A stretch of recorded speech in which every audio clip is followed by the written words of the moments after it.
आदाब नाजरीन, इस्तकबाल है आप सभी का मुल्क की बात में। मैं हूं आपके साथ पिंकी सहगल। खबरें शुरू करने से पहले एक नजर सुर्खियों पर। इजरायली मिलिट्री का बड़ा कबूलनामा, हमास के पास इजराइल पर बड़े हमले करने की ताकत अब भी है मौजूद। मॉब लिंचिंग के मुखालिफत में AIM-IM का एहतजाज, मुल्जमान के खिलाफ कार्रवाई की उठाई आवाज। CAA को लेकर असम के CM हिमंता बिस्वा शर्मा ने दी वार्निंग, कहा 2015 के बाद आए लोगों को वापस भेजा जाएगा। बरेली में इज्तिमाई शादी की तकरीब हुई कैंसिल, गैर मुस्लिम लोगों का तब्दीली मजहब के बाद होना था निकाह। यूपी पुलिस का कांवड़ यात्रा को लेकर नया हुक्म, खाने पीने की दुकान पर लगाना होगा नाम का बोर्ड। बीजापुर में STF पर नक्सलियों का IED ब्लास्ट में 2 जवान शहीद और 4 जख्मी। सुप्रीम कोर्ट में 2 नए जजों की तकर्रुरी, सुप्रीम कोर्ट को मिला मणिपुर से पहला जज। बांग्लादेश में तलबा मुखालिफ रिजर्वेशन मुजाहिरा एहतजाज तशद्दुद में हुआ तब्दील, 6 की मौत। राजस्थान में बारिश से 2 लोगों की मौत, यूपी में सैलाबी सूरत हाल, 10 लोगों की मौत। हमास के आगे इजराइल की हार और बेबसी का डंका अब खुद इजरायली फौज भी बजा रही है। हमास की मिलिट्री ताकत के बारे में इजराइल डिफेंस फोर्सेस के बड़े कबूलनामे से इजराइल में तहलका मच गया है। IDF ने ये माना है कि हमास के पास इजरायली सरजमी पर बड़े रॉकेट हमले करने की पूरी ताकत भी मौजूद है।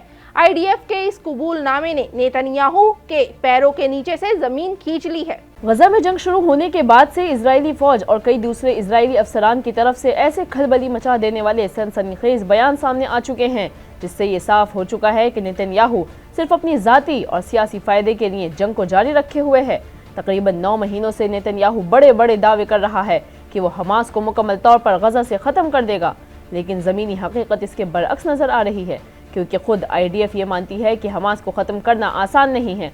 इजरायली अफसरों के ऐसे बयान पहले भी आते रहे हैं और अब एक बार फिर इजरायली मिलिट्री का बयान सामने आया है। न्यूज़ वेबसाइट प्रेस TV के मुताबिक इजरायली मिलिट्री ने यह एतराफ़ किया है कि हमास के पास गजा में इजरायली फौजियों पर हमले करने और इजराइल के तेल अवीव शहर और मकबूजा यरूशलेम पर इजरायली हदफ पर लंबी रेंज के रॉकेट दागने की सलाहियतें मौजूद हैं। इजरायली फौज का मानना है कि हमास गजा से पूरी तरह से ख़त्म नहीं हुआ है और उसके पास अभी भी इजरायली सरजमीन पर बड़े हमले करने के लिए लंबी दूरी के मिसाइलें मौजूद हैं। हमास के आधे से ज्यादा मेंबर अब भी जिंदा हैं और इजरायली फौज ने अभी तक हमास के 3 ब्रिगेडों के खिलाफ कार्रवाई ही नहीं की है। News website middle east monitor के मुताबिक इजरायली आर्मी ने अपनी रिपोर्ट में कहा है कि हमास की 3 बटालियन गजा के खान यूनिस, रफा, देर अल बला और नुसैरत में एक्टिव हैं और हमास की ये बटालियन इजरायली फौज को कड़ी टक्कर दे रही है। इजरायली आर्मी ने मजीद बताया है कि हमास से तसादुम में तकरीबन 600 से ज्यादा इजरायली फौजी हलाक हो चुके हैं। इजरायली आर्मी की जानिब से ये बहुत बड़ा बयान सामने आया है, जिसका सीधा मतलब ये निकलता है कि हिजबुल्लाह और हमास के हमलों ने इजरायली फौज की कमर तोड़ के रख दी है। इजरायली फौज जानती है कि नेतन्याहू को इजरायली कैदियों से मतलब नहीं, उसे तो सिर्फ अपनी कुर्सी प्यारी है। यही वजह है कि पूरी दुनिया समेत इजराइल में भी हर सतह पर नेतन्याहू के मुखालिफों में अब तेजी से इजाफा हो रहा है। AIM-IM जिला अफसरान और कारकुनान ने मॉब लिंचिंग के खिलाफ अलीगढ़ जिला कलेक्ट्रेट के सामने एहतजाज किया और सदर हिंद के नाम अलीगढ़ जिला अफसर को मेमोरेंडम सौंपा है। लोकसभा इंतखाबात के नतीजे आने के बाद से मुल्क के मुख्तलिफ हिस्सों में मॉब लिंचिंग के वाक़यात में इजाफा हुआ है, जिसके खिलाफ सियासी, समाजी और कौमी तंजीमें आवाज़ उठा रही हैं और सदर हिंद के नाम मेमोरेंडम भी पेश कर रही हैं। इसी सिलसिले में AIM-IM के उत्तर प्रदेश के सदर डॉक्टर मेहताब चौहान के ऐलान पर अलीगढ़ ज़िला समेत उत्तर प्रदेश के मुख्तलिफ अजला में कारकुनान ने हुजूमी तशद्दुद के खिलाफ एहतजाज किया, जिसमें ख़वातीन की भी बड़ी तादाद में मौजूदगी देखने को मिली। इसी दौरान कारकुनान ने सदर हिंद के नाम अलीगढ़ के ज़िला मजिस्ट्रेट को एक मेमोरेंडम भी पेश किया। अलीगढ़ से AIM-IM के ज़िला सदर यामीन खान अब्बासी का कहना है कि अलीगढ़ और दीगर इलाकों में जिस तरह दलितों को हिरासत किया जा रहा है, हर रोज़ जगह जगह मुसलमानों को निशाना बनाया जा रहा है, मौजूदा हुकूमत इस पर कोई सख्त एक्शन नहीं ले रही है। सबका साथ सबका विकास का नारा मौजूदा हुकूमत ने दिया था, लेकिन फिर भी आए रोज़ मुआशरे के मखसूस तबकों को निशाना बनाकर उनका कत्ल किया जा रहा है, लेकिन हुकूमत ऐसे लोगों के खिलाफ कार्रवाई नहीं करती, जिसकी वजह से मुलजमान के हौसले बुलंद होते नजर आ रहे हैं। असम के CM हिमंता बिस्वा शर्मा का एक बयान सामने आया है, जिसमें उन्होंने कहा है कि 2015 के बाद रियासत में आने वाले लोगों को CAA के नियमों के मुताबिक निकाल दिया जाएगा। असम के वजीर आला का कहना है कि सिर्फ 2015 से पहले हिंदुस्तान आने वाले लोगों को ही CAA के तहत शहरियत के लिए दरख्वास्त देने का हक है और ऐसा ना करने पर उनके खिलाफ कानूनी कार्रवाई की जाएगी। हिमंत बिस्वा ने मालूमात देते हुए बताया कि अभी तक सिर्फ 2 लोगों ने ही दरख्वास्त दी है। कोई भी शख्स CAA के मुताबिक जो 2015 से पहले हिंदुस्तान आया, उसे शहरियत के लिए दरख्वास्त देने का पहला हक है। अगर वो दरख्वास्त नहीं देता है तो हम उनके खिलाफ मामला दर्ज करेंगे। वहीं दूसरी तरफ असम के होम एंड पॉलिटिकल डिपार्टमेंट ने हिदायत की है कि 31 दिसंबर 2014 के बाद असम में दाखिल होने वाले गैर मुस्लिम तारिकीन वतन के मामलात, ख्वाह उनके मजहब कुछ भी हों, जरूरी कार्रवाई के लिए बराह रास्त फॉरनर्स ट्रिब्यूनल से रुजू किया जाए। बॉर्डर पुलिस हिंदू, सिख, बुद्ध, पारसी, जैन और ईसाई कम्युनिटी के लोगों के मुकदमात संभालेगी जो 31 दिसंबर 2014 से पहले हिंदुस्तान में दाखिल हुए थे। उन्हें बराह रास्त गैर मुल्की ट्रिब्यूनल्स को नहीं भेजा जा सकता। इस जुमरे के लिए एक अलहदा से रजिस्टर भी बनाया जाएगा। बरेली में इत्तेहाद-ए-मिल्लत काउंसिल चीफ मौलाना तौकीर रजा खान ने मजहब की तब्दीली करने वाले लोगों का निकाह कराने को लेकर बयान जारी किया है। उन्होंने कहा है कि हम कानून के दायरे में काम करते हैं।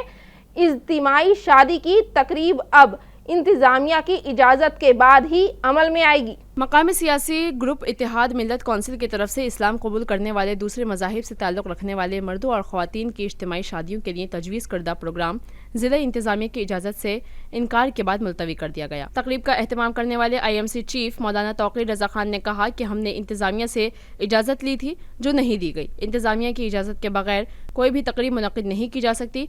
IMC के स्टेट इंचार्ज नदीम कुरैशी ने बताया कि सिटी मजिस्ट्रेट ने मजहब तब्दील करने के बाद जोड़ों की शादी की इजाज़त नहीं दी है, इसलिए प्रोग्राम को फिलहाल मुलतवी कर दिया गया है। IMC के सरबराह ने पहले कहा था कि गैर मुस्लिम मजहब से ताल्लुक़ रखने वाले ख़वातीन और मर्दों की शादियों को इस्लाम में कबूल किया जाएगा और पहले मरहले में 5 जोड़ों की शादियां कराई जाएंगी, जिसमें मर्द और ख़वातीन तब्दीली का अमल मुकम्मल करेंगे। IMC ने इस तकरीब के लिए ज़िला इंतजामिया से इजाज़त मांगी थी, लेकिन मंगल को देर शाम उनकी दरख्वास्त मुस्तरद कर दी गई। मुजफ्फरनगर पुलिस ने कावड़ यात्रा के दौरान सड़क किनारे ठेले समेत खाने पीने की दुकानों के मालिकों को ठेलों पर नाम का बोर्ड लगाने का हुक्म दिया है। वहीं दूसरी तरफ मुजफ्फरनगर पुलिस को अपने हुक्म के बाद से सोशल मीडिया पर कड़ी तनकीद का सामना करना पड़ रहा है। कारकुनान और नाक़िदीन ने इस इक़दाम को मुस्लिम कारोबारी इदारों के साथ इम्तियाजी सुलूक की कोशिश करार दिया है। इस हिदायत का दिफा करते हुए मुजफ्फरनगर के senior superintendent of police Abhishek Singh ने कहा कि ये इस बात को यकीनी बनाने के लिए किया जा रहा है कि कावड़ियों में कोई उलझन नहीं होनी चाहिए और वहाँ मुस्तक़बिल में इल्ज़ामात और जवाबी इल्ज़ामात ना लगें, जिससे अमन व अमान की सूरत हाल कायम रहे। उन्होंने एक प्रेस कॉन्फ्रेंस में कहा कि हर कोई अपनी मर्जी से इस पर अमल कर रहा है। वहीं दिल्ली अक़लियती कमीशन के साबिक़ चेयरमैन ज़फ़रार इस्लाम खान, कांग्रेस लीडर पवन खेड़ा ने इस कदम को रियासती सरपरस्ती में मुतासिबाना करार दिया है। हालिया बरसों में कावड़ यात्रा से मुताल्लिक़ तशद्दुद और तोड़ फोड़ के कई वाक़यात सामने आए थे। दूसरी जानिब सहाफ़ी उमर रशीद ने इस इक़दाम की तनक़ीद की है। पुलिस ने कहा कि अगर कावड़िये किसी खास रेस्तरां को इसलिए पसंद नहीं करते हैं कि उसका मालिक मुसलमान है, तो ये उनकी फ़िरक़ा परस्ती को ज़ाहिर करता है। आइन के मुताबिक ऐसे रवैयों को दुरुस्त करना रियासत की जिम्मेदारी है। AIM के सरबराह और हैदराबाद के रुकन पार्लियामेंट असदुद्दीन ओवैसी ने इस इक़दाम का मवाजना जनूबी अफ्रीका में नस्ल परस्ती और हिटलर के जर्मनी में यहूदियों के बाइकॉट से किया है। साथ ही ये भी बताते चलें कि गुज़िश्ता माह उत्तर प्रदेश हुकूमत ने मरकजी वज़ारत माहौलियात से गाज़ियाबाद, मेरठ और मुजफ्फरनगर में 1 लाख से ज़्यादा दरख्तों और पौधों को काटने के लिए एक अलहदा राहदारी बनाने की मंजूरी ली है, ताकि कावड़ियों को एक अलग रास्ता जाने के लिए मिल सके। छत्तीसगढ़ के बीजापुर में नक्सलियों ने IED ब्लास्ट कर दिया। वहीं इस ब्लास्ट की चपेट में आने से 2 जवान शहीद हो गए, जबकि 4 जवान जख्मी हो गए हैं। जख्मी जवानों को इलाज के लिए हेलीकॉप्टर के जरिए बड़े अस्पताल रेफर किया गया है। मालूमात के मुताबिक बता दें कि ऑपरेशन से लौटते वक्त पाइप बम में नक्सलियों ने ब्लास्ट कर दिया था। इस हमले में STF के प्रधान भरत लाल साहू, जो रायपुर के रहने वाले हैं, सतेर सिंह नारायणपुर के रहने वाले जवान शहीद हो गए हैं। वहीं पुरुषोत्तम नाग, कोमल यादव, सियाराम सोरी और संजय कुमार जख्मी हुए हैं। बता दें कि CRPF, कोबरा, CAF, DRG और STF के जवान एंटी नक्सल ऑपरेशन पर निकले थे। गुज़िश्ता रात तर्रेम थाना इलाके के मंडिमरका के जंगलों में नक्सलियों ने ब्लास्ट कर दिया। बस्तर IG सुंदरराज P ने इस पूरी वारदात की तस्दीक की है। बीजापुर SP जितेंद्र यादव ने बताया कि नक्सलियों के खिलाफ मानसून के मौसम में भी लगातार ऑपरेशन जारी है। बस्तर पुलिस और CRPF, कोबरा, STF और DRG जवानों के जरिए लगातार मुश्तरका ऑपरेशन चलाया जा रहा है। SP ने बताया कि 16 जुलाई को बीजापुर, दंतेवाड़ा और सुकमा के बीच सीमावर्ती एरिया में लगातार दरभा डिवीजन, मगरबी बस्तर डिवीज़न और मिलिट्री कंपनी नंबर 2 के माओवादी की मौजूदगी की खबर मिली थी, जिसके बाद STF, DRG, कोबरा और CRPF की मुश्तरका टीम के जरिए इस इलाके में सर्च ऑपरेशन चलाया गया। और सर्च ऑपरेशन के दौरान 17 जुलाई की शाम सिक्योरिटी एहलकारों की वापसी पर बीजापुर जिले के तर्रेम इलाके में नक्सलियों ने जवानों को नुकसान पहुंचाने के लिए पाइप बम लगा कर रखा था। जिसके बाद नक्सलियों ने इस आईईडी को ब्लास्ट किया और इससे मौके पर ही एसटीएफ के 2 जवान शहीद हो गए और 4 जवान जख्मी हुए। एसपी ने बताया कि इस वारदात के मौके पर पुलिस नफरी को भेज दिया गया है और जख्मी एसटीएफ के जवानों को फौरी इलाज के लिए पुलिस कैंप से बीजापुर जिला अस्पताल लाया गया, जहां उनका इलाज जारी है। सुप्रीम कोर्ट में 2 नए जजों की तकर्रुरी हुई है, जिससे अब सुप्रीम कोर्ट में मौजूद जजों की कुल तादाद 34 हो गई है। आज चीफ जस्टिस DY चंद्रचूड़ ने दोनों जजों को हलफ दिलाई। 2 नए जजों में जम्मू कश्मीर और लद्दाख हाईकोर्ट के chief justice N Koteshwar Singh और मद्रास हाईकोर्ट के चीफ जस्टिस R महादेवन शामिल हैं। आपको बता दें कि जस्टिस N कोटेश्वर सिंह मणिपुर के रिहायशी हैं और अपनी रियासत से सुप्रीम कोर्ट पहुंचने वाले वो पहले जज बन गए हैं। 11 जुलाई को CJI की सदारत वाली 5 रुकनी कॉलेजियम ने जस्टिस सिंह और जस्टिस महादेवन के नाम की सिफारिश की थी, जिसे 16 जुलाई को मरकज से मंजूरी मिली थी। तो वहीं बांग्लादेश में सत्तारूढ़ आवामी लीग पार्टी की तालिबा शाखा और पुलिस की तरफ से किए गए स्टूडेंट्स प्रोटेस्टर्स पर हमले में कम से कम 6 लोगों की मौत हो गई है। आपको बता दें कि सरकारी मुलाजमतों के लिए कोटा सिस्टम के खिलाफ मुल्क गिर एहतजाज में हजारों तलबा शामिल हुए। मुजाहिरीन उस वक्त मुश्तअल हो गए जब हाई कोर्ट ने 1971 में लड़ने वाले साबिक फौजियों के अहले खाना के लिए 30% सरकारी मुलाजमतें महदूद कर दी। पीर और मंगल को मुजाहिरीन पर हमलों में 400 से ज्यादा अफराद जख्मी हुए। वजारत तालीम ने मुल्क भर के तमाम स्कूल और यूनिवर्सिटियां गैर मुअय्यना मुद्दत तक के लिए बंद रखने का ऐलान कर दिया है। United states general secretary Antonio Guterres के तर्जुमान स्टीफन दुजारिक ने कहा कि उन्होंने बांग्लादेश की हुकूमत से मुजाहिरीन को किसी भी तरह की धमकी या तशद्दुद से बचाने का मुतालबा किया है। तो वहीं यूपी बिहार के बाद अब राजस्थान में मानसून ने पहली बारिश में अपना कहर दिखाना शुरू कर दिया है। इधर उत्तर प्रदेश के नेपाल से सटे इलाकों में 4-5 दिनों से सैलाबी सूरत हाल बनी हुई है। तो वहीं आज दिल्ली में हुई हल्की बारिश से लोगों को उमस भरी गर्मी से राहत मिली है। राजस्थान के चित्तौड़गढ़ और सिरोही में आज बारिश हुई। दोनों जगह करीब आधे घंटे की बारिश हुई। वहीं उदयपुर में बरसाती नाले में डूबने से 2 बच्चों की मौत हो गई। महकमा मौसम ने 27 जिलों में बारिश का पीला अलर्ट और 7 जिलों में भारी बारिश का रेड अलर्ट जारी कर दिया है। वहीं उत्तर प्रदेश में नेपाल से सटे 20 जिलों में पिछले 4 से 5 दिनों से बाढ़ के हालात बने हुए हैं। करीब 20 लाख की आबादी पानी से घिरी हुई है। रियासत में पिछले 24 घंटे में बारिश की वजह से हुई वारदातों में 10 लोगों की मौत हो गई है। साथ ही नेपाल में हो रही लगातार बारिश से बिहार में भी सैलाबी सूरत हाल बनी हुई है। वहीं पंजाब में भी हुई बारिश से दर्जा हरारत में 2 से 3 डिग्री की गिरावट भी देखने को मिली है। जम्मू कश्मीर के डोडा में एक बार फिर दहशतगर्दों और सिक्योरिटी एहलकारों के बीच मुठभेड़ हो गई है। इलाके में सिक्योरिटी के कड़े इंतजाम किए गए हैं।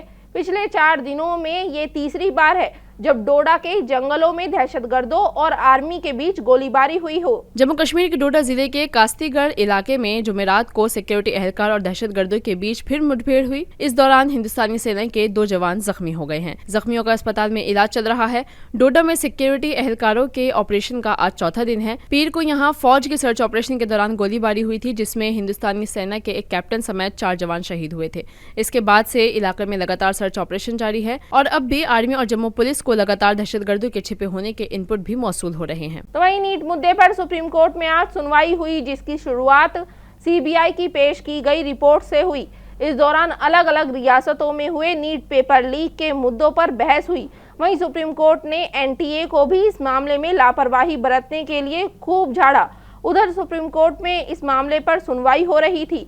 इधर कांग्रेस कारकुनान ने दिल्ली की सड़कों पर मुजाहिरा किया और लाखों तलबा की हिमायत करते हुए रीनीट की मांग की। तो वहीं यूपी सरकार में खींचतान के बीच डिप्टी CM केशव प्रसाद मौर्य बुध देर रात दिल्ली से यूपी लौट गए। 2 दिन में केशव प्रसाद मौर्य ने दिल्ली में BJP सदर JP नड्डा से 2 बार मुलाकात की, लेकिन उनकी मुलाकात PM मोदी और शाह से नहीं हो पाई। यूपी सरकार में मची खींचतान को लेकर अखिलेश यादव ने आज सुबह एक्स पर एक पोस्ट की। पोस्ट में लिखा कि मानसून ऑफर है, 100 लाओ सरकार बनाओ। इसमें उन्होंने हालांकि किसी का नाम नहीं लिया है, लेकिन माना जा रहा है कि अखिलेश ने ये ऑफर केशव मौर्य को दिया है। इशारा है कि 100 MLA लाओ और सरकार बना लो। इधर समाजवादी पार्टी चीफ अखिलेश यादव ने केशव मौर्य के दिल्ली से लखनऊ लौटने के बाद एक्स पर 2 पोस्ट किए हैं। बुध की रात उन्होंने लिखा कि लौट के बुद्धू घर को आए। वहीं जुमेरात की सुबह उन्होंने लिखा मानसून ऑफर 100 लाओ सरकार बनाओ। दोनों पोस्ट में अखिलेश ने किसी का नाम नहीं लिखा। हालांकि सियासी गलियारों में इसे केशव मौर्य से जोड़कर देखा जा रहा है। वहीं समाजवादी पार्टी के चीफ अखिलेश यादव के इस ऑफर पर बीजेपी के तर्जुमान राकेश त्रिपाठी ने कहा कि अखिलेश रात में सपना देखते हैं, सुबह उसे पोस्ट कर देते हैं। अखिलेश यादव को ये बात समझनी होगी कि ऑफर से सरकार नहीं बनती, ऑफर देना उनकी पुरानी आदत है। बीजेपी के साथ ऑफर का लेन देन नहीं चलेगा। नाज़रीन, मुल्क की बात में आज के लिए बस इतना ही। मुझे दीजिए इजाजत। आदाब।